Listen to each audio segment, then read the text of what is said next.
dogs. How do you do, fellow mountain bike enthusiast? Welcome to Dave's Tech Corner. I'm here today to talk brakes, mountain bike brakes, specifically a string of 4-piston mountain bike brakes that I rode over the last 5 or 6 years. Shimano XT 4 pistons, Magura MT7s, SRAM Maven bronze, and Hayes Dominion A4s. And I noticed that all 4 of these pairs of brakes cost just about the same amount of money. They're all somewhere $200 or less. And some of that is because some of these have been on the market a long time, like the Hayes and the Maguras, and they're just on sale perpetually. But yeah, you can get all these at $200 currently, and so you can call this the $200 mid-high performance 4-piston brake shootout or something. I'll give you the full spiel on all 4 of these brakes and my experience with them. And it's tempting to make like a numerical framework to evaluate these. I think that's not really the most useful. I think it'd be more useful to compare them to something like sports cars. First, the Shimano XT 4 pistons. They are definitely the Mazda Miata of 4-piston brakes. Super fun to drive. I love that feeling of the bite point of the servo wave, but extremely lacking in power. And, you know, they might go for a long time, but they'll probably have some major problems along the way. And ultimately, once you drive something more powerful, it can be tough to go back. Magura MT7s, I'm going to compare them to an Audi. Maybe not that one, but probably an Audi S4. You wanted one as a teenager. It looks cool. It drives like a dream when it's running. But the reality is that there's a reason why they're cheap, and that is because they always have some sort of problem. Half the time they're probably not working. And at the end of the day, yeah, it's a fine German engineering, but it is not a Porsche 911. That would be Trickstuff. SRAM Mavens, without a doubt, SRAM Mavens are a Tesla Model X. They're gigantic, they're really heavy, and they're ludicrously powerful. But realistically, you don't even get to actually use all that power most of the time. And they don't exactly feel sporty like a sports car. And for the Hayes Dominions, I'm going to compare them to a Honda Civic Type R. Doesn't look cool, it's not exotic, but at the end of the day, it's probably the best choice of, you know, a track car if you had to go buy it and take it to the track tomorrow. It'll go forever, it's dead on reliable, and like any Honda, the Hayes are loaded with dot fluid. Plus, John Cena drives one, so that's pretty cool, right? Yeah, getting into my actual experience, first in chronological order, with Shimano 4 pistons, XT. I don't have any XT brakes anymore, but here's a Shimano component. Pretend these are XT 4 pistons. Classic, they have a classic Shimano on-off feel. You know, some people love them, some hate them. I hate them, but probably not for the reason you think. I actually love the on-off feel of the Shimano bite point. I kind of feel like, why wouldn't you want all your power right away, right? I've never gotten thrown over the handlebars by them. And I learned to brake with those, so, you know, I think, like, they just have a good feel to me.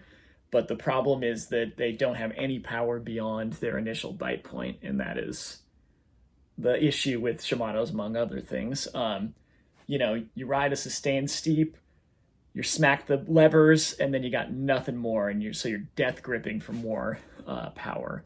And then, you know, the shortcomings beyond just the lack of power is that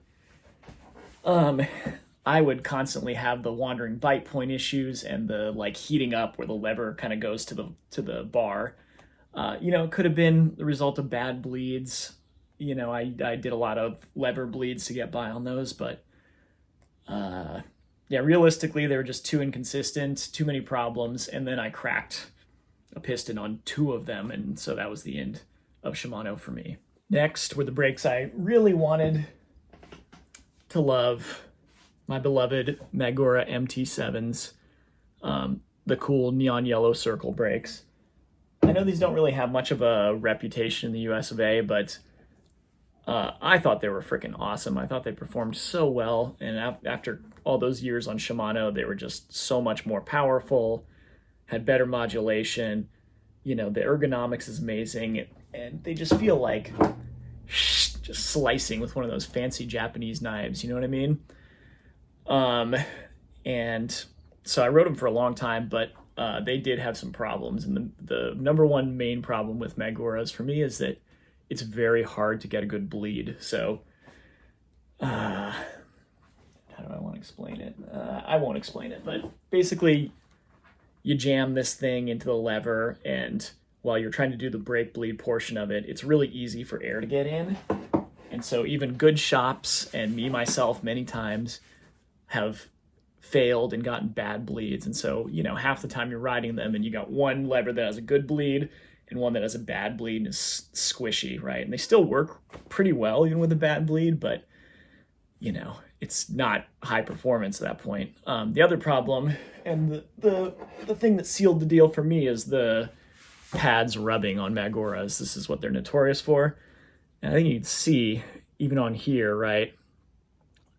Like, this is not advanced. These are new pads, but there is like zero space at all for the rotor. And they also have 4 individual pads, if you can see that. And so getting all of them aligned, all of them going in and out at the same time and working correctly, you know, other than when they're brand new and you have brand new rotors, it pretty much just does not work. So I constantly had my freaking Maguras rubbing, and, you know, eventually that was kind of the cause of their demise for me. They were rubbing one time, but they're feeling amazing. I had my buddy try to re-bleed them and get them to not rub, and then I went on a trip and found out my brakes were squishy as hell, and I just said, okay, fuck this.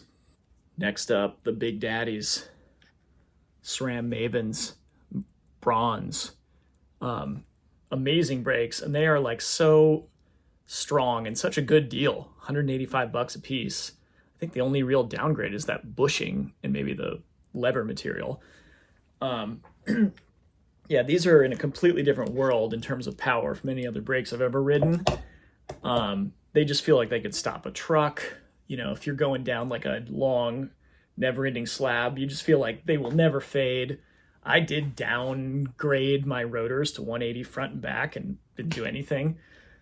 And yeah, they're just insanely powerful, and they're just way overbuilt, and they're very interesting. But, you know, the problem for me is that they use this swing link thing. And so, well, first of all, there's the problem that everyone complains about, that it's hard to pull the lever. I didn't really find that personally, but they do have a long deadband. And then once you actually get into the braking, it's this like progressive ramp up. And so, you know, coming from Shimano world years ago, I really do not like having to like slowly squeeze my way into the braking band. I want to stab of brakes right when I want it. And, you know, I kept missing braking points with those Mavens. I rode them for 6 months, so I got pretty well used to them. But ultimately, like, just the way that they brake annoyed me so much that I finally tried something else. And that's like not really a huge knock against them. I think if you like the feel of them, they would be amazing. And not only that, they just felt really, really, really strong, reliable, and problem-free. So they are cool brakes, just not necessarily for me. Which brings me to the brakes that I currently ride. Hayes Dominion A4. Let's get a shot of this bad boy. There you go. Yeah, these brakes are not the strongest, you know, I mean, they're about as strong as the Maguras, plenty strong. They don't necessarily have the best ergonomics. I think the Maguras had better ergonomics for me, but these will probably suit just about anyone. And yeah, I don't think they have the greatest bite or performance, although putting the MTX red pads improved that a lot. But what they do have is extreme consistency. You know, the engagement's always the same. The bite is always the same. They have a really nice light lever feel that everyone talks about.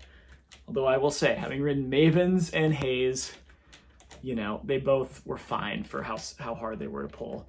So, yeah, the main thing these do is that they do everything quite well, nothing poorly, and they just seem to always work. They don't really fade, and they never have the bite point moving around.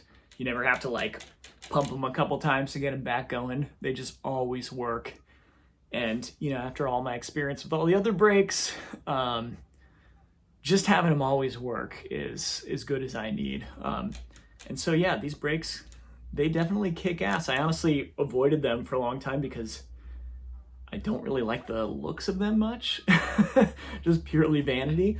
You know, they're a little industrial, but god damn it, they get the job done. So, hats off, Hays. So, there you have it. That's my take. I'm running with these Hays Dominions for now. I know recency bias is probably a real thing, and maybe I'm overrating them and need to ride a couple more years on them, but so far so good. I'm used to them, and they're having no problems, so that's what I would recommend. Unless you're just a man who really likes to have these neon yellow circles, in which case, let the heartbreak of Maguras begin. They're going to feel amazing, but god damn it, are they a problem. I love you, Maguras. Bye-bye.